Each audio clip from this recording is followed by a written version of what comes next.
Olá, ouvintes, sejam bem-vindos a mais um podcast do Alex. E hoje eu trago um tema de altíssima importância, um tema que é difícil de ser debatido, uma análise muito criteriosa que eu fiz sobre intoxicações e intervenções rápidas.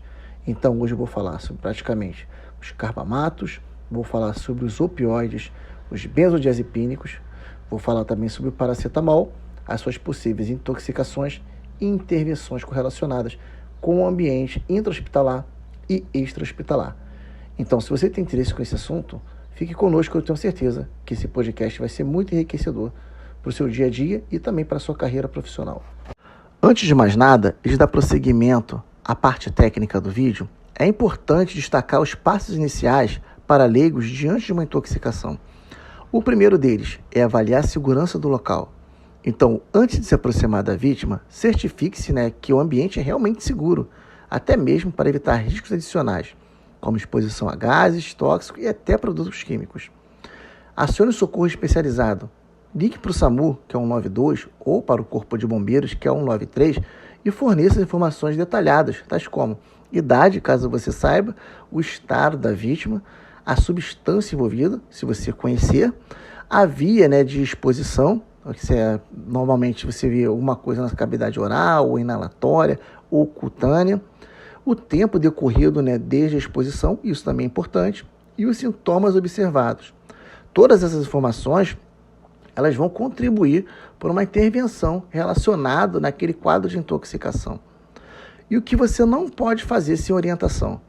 Então, não provoque o vômito, não administre alimentos, bebidas ou medicamentos sem recomendação médica e, em caso de contato com a pele ou com os olhos, busque orientação para saber a melhor intervenção relacionada àquele agente. Bom, vamos começar então falando sobre o chumbinho. Eu já coloquei essa imagem, que é uma imagem bem ilustrativa. Vou fazer uma explicação técnica, falando ali dos processos que ocorrem na fenda sináptica. Então, você que é leigo, talvez não entenda, mas logo no meio do vídeo, eu coloco uma explicação mais, vou dizer assim, animada, mais detalhada, para você tentar entender de uma forma um pouco mais fácil. Bom, o chumbinho, como vocês podem ver na imagem, e a imagem é bem sugestiva, chumbinho não é chumbo. Chumbinho é um veneno, é uma mistura ilegal, uma mistura clandestina, com os princípios ativos mais comuns a ele, são o aldicarb, que é um carbamato altamente tóxico, que é proibido no Brasil para uso doméstico, tá bom? Então, essa substância, como eu disse, elas são vendidas clandestinamente, como raticidas, mas são, na verdade, venenos agrícolas. Eles são altamente hidrossolúveis. Então, você pode fazer uma comparação. Chumbinho não é chumbo. O chumbo faz mal também? É tóxico? Sim. Mas se você ingerir chumbo é um metal pesado, ele pode fazer uma contaminação com a gravidade não tão potencial como o chumbinho é. Tendo em vista essa característica dele, de ser hidrossolúvel e ser absorvido rapidamente e de causar dano rápido ali ao sistema nervoso central, ao encéfalo, e comprometer realmente essa parte motora, a parte dos receptores colinérgicos, como eu vou explicar a seguir. Então, como age quimicamente o nosso organismo, Então, o aldicarb, por exemplo, ele atua como um inibidor da acetilcolinesterase. E isso vai causar um acúmulo de acetilcolina nas sinapses. E vai resultar em quê? Em contração muscular, involuntária, dificuldade de respirar, salivação excessiva, convulsões e parada respiratória consequentemente. Então agora eu vou entrar numa outra esfera. Eu vou explicar para vocês agora os processos que ocorrem na fenda sináptica para que ocorra esse processo todo, e vou explicar o antídoto dele, que normalmente é a atropina. Então, para tentar exemplificar como vai funcionar esse sistema todo colinérgico, essa recepção colinérgica, os efeitos colinérgicos que vai estar ocorrendo na contaminação e também o seu antídoto, eu vou usar o exemplo agora de uma junção neuromuscular para tentar exemplificar tudo. Nesse exemplo que estou passando agora, nesse vídeo, você pode perceber que há uma junção neuromuscular que normalmente é estimulada por um neurônio motor junto à fibra muscular. Então, vocês observam uma sinapse química entre o terminal axonal e a placa motora. E após isso, né, após a gente ter essa sinapse, a gente vai seguir algumas etapas. Então, o potencial de ação, né, ele ocorre, né, no neurônio motor até o seu terminal axonal. Como vocês vão ver agora na figura, vocês vão ver que vai existir agora um potencial que vai percorrer o neurônio motor até o terminal. Após isso, numa visão mais interna, nós temos uma nova fase. Nessa fase, os canais de cálcio, né, eles se abrem e o cálcio se difunde para dentro desse terminal axonal. Então, vocês podem perceber o cálcio entrando, se difundindo para dentro do terminal. Agora, vamos entrar na etapa 3. Nessa etapa, né, então existe a entrada de cálcio, né, e ele estimula as vesículas, né, sinápticas a liberar essa acetilcolina através de exocitose. Então, está tendo a liberação da acetilcolina. Essa acetilcolina, na fase 4, né, ela vai se difundindo, né, para a fenda sináptica e se une a receptores de acetilcolina, que contém, né, canais de cátion, né, ativados por ligante. E vamos iniciar uma etapa 5, que resulta na abertura desses canais de cálcio. Então, você pode perceber. Na sexta, já os íons, né, de sódio que estão em vermelho, eles entram na fibra muscular, enquanto os íons de potássio em azul, eles saem da fibra muscular. Então, você pode perceber esse movimento dos vermelhos e dos azuis. Numa etapa 7, que vai transcorrer agora, já vamos observar um novo contexto. Nessa sétima etapa, né, podemos perceber que há o maior influxo de íons de sódio, né, em comparação, né, com o menor fluxo de saída de íons de potássio. E isso vai fazer com que o potencial da membrana se torne menos negativo. E para finalizar, né, quando o potencial de membrana ele atinge o seu limiar, o potencial de ação é propagado pelo sarcolema. Então, vocês viram ali, né, o potencial de ação se propagando. Então, né, a neurotransmissão, né, da parafibra muscular, ele vai cessar quando? Quando a acetilcolina ela é removida da célula sináptica por algumas etapas, pela acetilcolinesterase, que é essa enzima aí que está igual o Pac-Man, o come-come. O que ela está fazendo? Na verdade, ela está pegando, né, essa acetilcolina e separando ela. Ela está quebrando a enzima, né? Ela está quebrando, né, a acetilcolina em ácido acético e colina. Então, né, isso vai ser transportado novamente, a colina vai ser transportada novamente para dentro da membrana, né, e aí vai ter uma nova síntese de acetilcolina. Por que eu estou falando isso? Né, porque esse processo é um processo que está ocorrendo a todo momento. E se a gente tiver uma exacerbação, se a gente tiver de alguma forma, né, uma hiperexcitação da acetilcolina ali na fenda sináptica, como vocês podem ver, vocês vão poder perceber no vídeo ao lado, né, que eu fiz uma animação do estádio de futebol, vocês veem que isso vai resultar em danos, né? Porque uma vez que a acetilcolinesterase ela é inibida, né, uma vez que ela causa uma inibição da acetilcolinesterase pelo agente químico, isso vai ocasionar em diversos danos. E como a gente vai poder estar melhorando isso? Como a gente vai poder estar minimizando esse dano? E você vai me perguntar, então existe um antídoto para isso? Eu respondo sim, né? Mas esse antídoto ele deve ser administrado rapidamente, né? E exclusivamente no meio intra-hospitalar. Né? Os antídotos, naturalmente, eles são a atropina, que ele vai fazer um bloqueio desses receptores de acetilcolina. Então, uma vez, né, que eu bloqueio, né, esses receptores de acetilcolina, eu não deixo a acetilcolina se ligar. Então, essa vou dizer assim, é um bloqueio por competição. Né? Então, assim, eu tenho uma quantidade de atropina que você vai ter que injetar, que você vai ter que administrar de forma, né, controlada, muito bem controlada, porque você também, se fizer uma dose alta de atropina, você acaba também fazendo danos ao paciente, então tem que ser bem administrado no meio hospitalar, de forma, né, com que ele vá fazer uma competição, como eu vou explicar no exemplo do estádio de futebol. Então, uma vez que a atropina, né, ela está se ligando ali aqueles receptores de acetilcolina, a acetilcolina que está em excesso ali, ela não consegue se ligar. É basicamente isso, em certas regiões do corpo. Lembrando, nessa aqui a competição da atropina, lembrando de competidores reversíveis, né, e irreversíveis, ela é uma competição, né, praticamente reversível. Então ela se liga, depois ela sai normalmente. Ela não vai se ligar, né, como se fosse assim, uma ligação covalente, uma ligação forte. Então ela consegue depois se desmembrar. E a pralidoxima, né, que é o 2-PAN, né, que vai ajudar, né, a reativar, né, essa enzima inibida. Então, né, mas se o atendimento for demorado, é claro, o risco de morte vai ser altíssimo. Então, quanto mais rápido você levar esse paciente para o intra-hospitalar, vai ser melhor para ele. A chance de sobrevida vai ser muito maior. Agora, saindo de uma linguagem mais técnica para uma linguagem mais lúdica, mais ilustrativa, eu preparei esse exemplo que vai realmente identificar como funciona o papel da acetilcolina e como funciona o papel da atropina. Então, vamos imaginar, né, que o nosso corpo é como um grande estádio, como está representado aí na figura.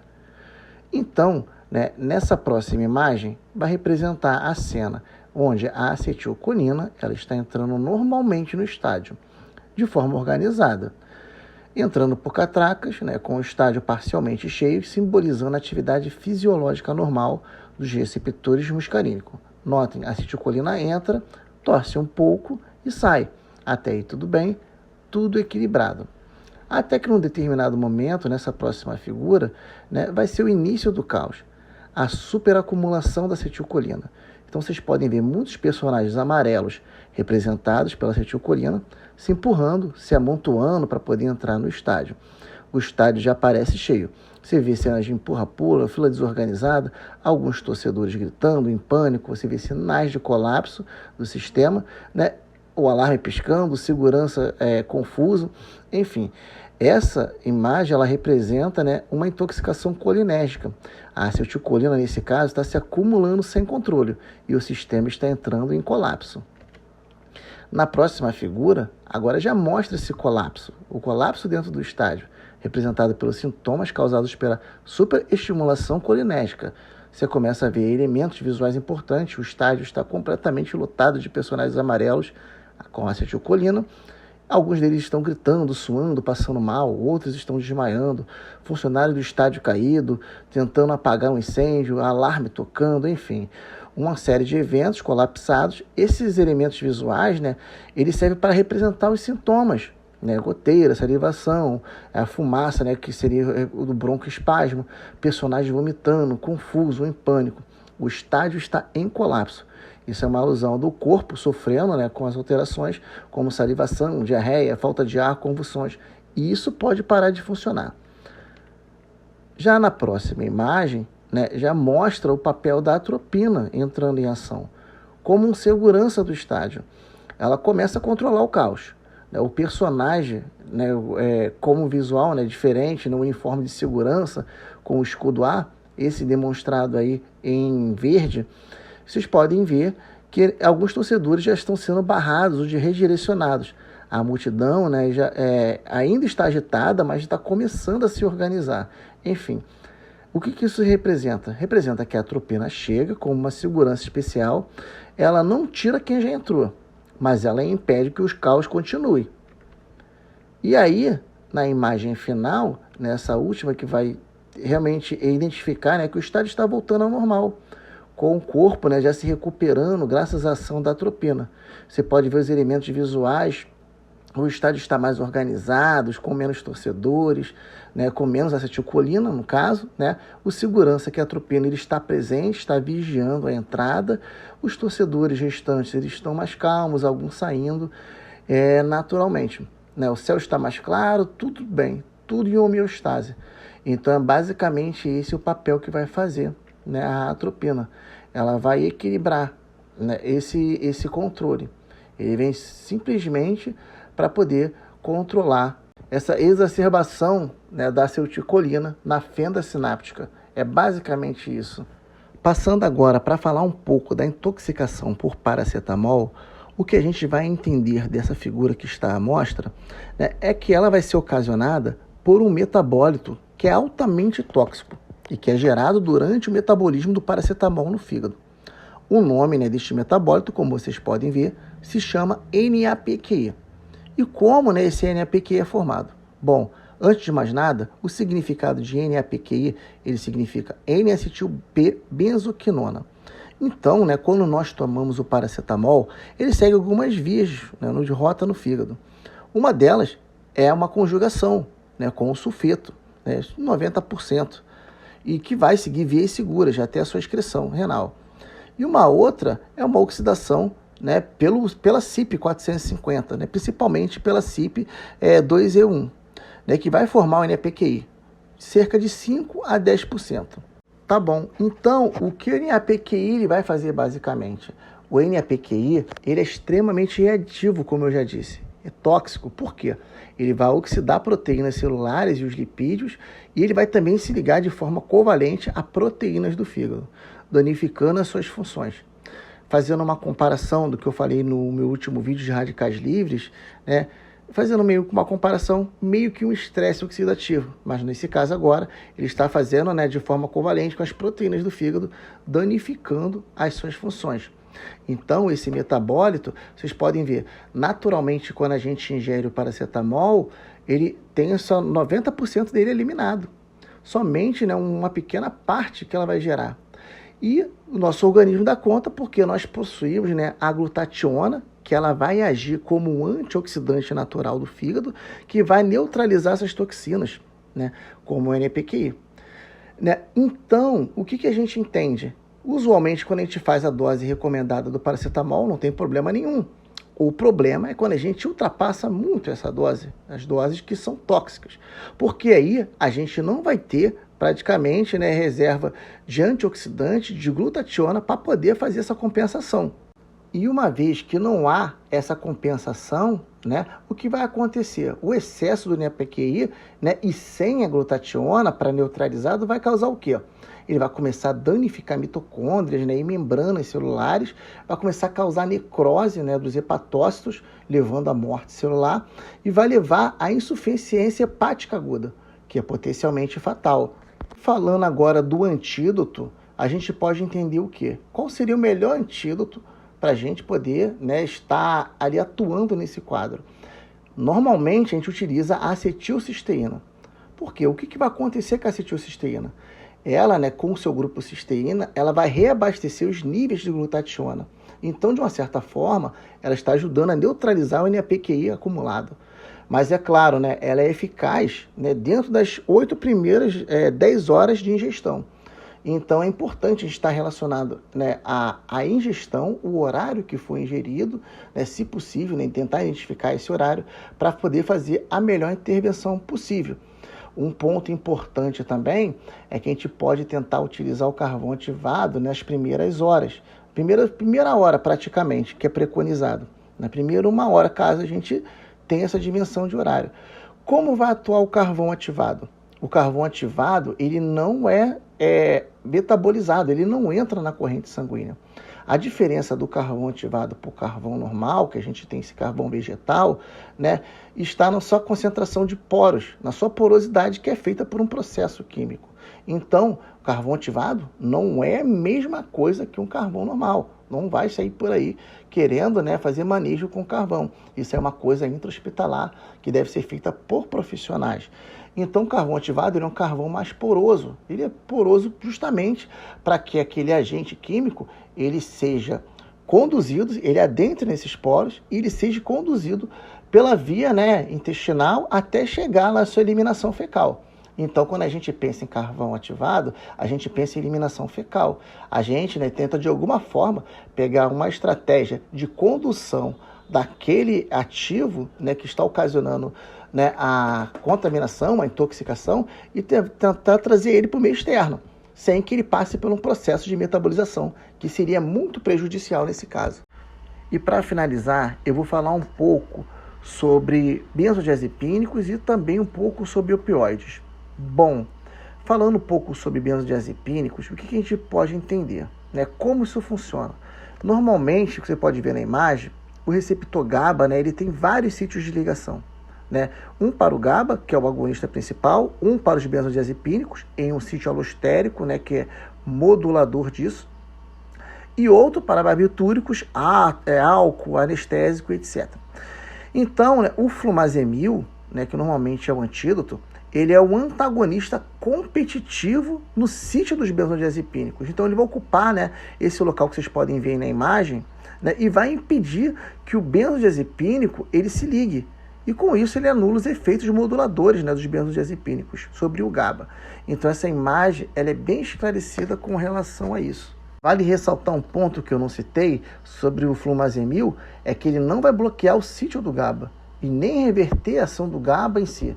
Então ele vai agir praticamente, né, onde o benzodiazepínico ele atua. É por isso que ele é tido, né, como um antídoto específico. E no caso dos opioides, naturalmente, são aquelas substâncias que se ligam a receptores opioides do sistema nervoso central. Elas podem ser naturais, como a morfina, né, a codeína ou derivadas do ópio, ou sintéticos, ou semissintéticos, como o fentanil, o tramadol, né, a oxicodona, né, a heroína. E eles são usados principalmente, né, para alívio da dor, anestesia, enfim, para controle, né, de diarreias, tosses em alguns casos, né? Então, como vai ocorrer essa intoxicação por opioide? Naturalmente, ela ocorre, né, quando há excesso dessa substância no corpo, por uso inadequado, ocorrendo a overdose. Os sintomas mais clássicos são a depressão respiratória, a miose, sonolência extrema, a bradicardia, a parada respiratória, que pode culminar na morte, né? Então, né, a morte por opioides, o que a gente pode dizer é que ela ocorre principalmente, né, porque o cérebro para de enviar comandos, né, para respirar, uma depressão respiratória, né? E como eles, né, causam esses efeitos, né? Praticamente eles vão causar, né, eles ativam receptores opioides, como, né, a gente vai praticamente, né, identificar que a gente está tendo uma overdose por opioides, né? Quais efeitos eles causam? Naturalmente, né, eles causam, né, uma analgesia, bloqueio da dor, eles causam uma redução da atividade respiratória, eles causam uma euforia, um relaxamento, enfim, né? Com overdose, né, essa inibição ela fica tão intensa que o cérebro esquece de respirar. Então isso naturalmente, muitas das vezes, vai culminar em depressão respiratória. E como a naloxona, né, que é o antídoto dela, vai atuar. Então a naloxona, né, ela é um antagonista dos receptores opioides. Ou seja, o que eu estou falando? Eu estou falando que ela expulsa o opioide do receptor. Ela bloqueia, né, a sua reentrada. E o efeito disso, naturalmente, vai se reverter rapidamente, né, nos sintomas de intoxicação, especialmente, né, a depressão respiratória. Esse efeito, quando a gente administra a naloxona, ela é muito rápida, ela é quase que imediata, vamos dizer assim, entre 2 a 5 minutos, né, e vai durar praticamente, né, um efeito de 30 a 90, vamos dizer, né. Então, né, ela pode ser repetida. Então, a gente pode dizer que ele tem praticamente, né, um efeito muito rápido quando a gente administra a naloxona. Ela tem uma ação quase que imediata, de 2 a 5 minutos, pode durar, né, de 30 a 90 minutos, né, e pode ser repetida, claro, dentro do intra-hospitalar. Embora até existam protocolos da American Heart Association, né, explicando que socorristas leigos podem administrar a naloxona, a gente tem que entender o contexto da sociedade americana, praticamente de uma política que é voltada para um país, e a nossa realidade, Brasil. A nossa realidade, a gente sabe que a gente não tem socorristas leigos com essa capacidade de administração de medicamentos. A gente tem uma outra legislação aqui. Então, a naloxona, ela praticamente no Brasil, ela é administrada dentro do intra-hospitalar, tá bom? Pela equipe competente para poder fazer o uso dessa droga. E para finalizar, a palavra é muito obrigado. Muito obrigado pela participação no nosso podcast. Eu acredito que eu consegui trazer um tema de altíssima importância para profissionais de saúde e também para leigos. Isso só remonta, né, o quanto, né, esse tema ele deve ser explorado, deve ser difundido. Afinal de contas, são situações que podem ocorrer no nosso dia a dia e também no meio hospitalar. Eu, claro, não me aprofundei aos protocolos, porque protocolos eles são definidos muitas das vezes por diretrizes, né, que são reguladas, né, pelo Ministério da Saúde e também são regulados, né, por instituições hospitalares. Então, eu quis aqui, basicamente, explicar como atua cada tipo de processo de uma maneira que você consiga entender. Tá bom, gente? Muito obrigado pela participação mais uma vez. Fiquem com Deus e participe conosco dos nossos próximos podcasts. Tudo de bom, pessoal.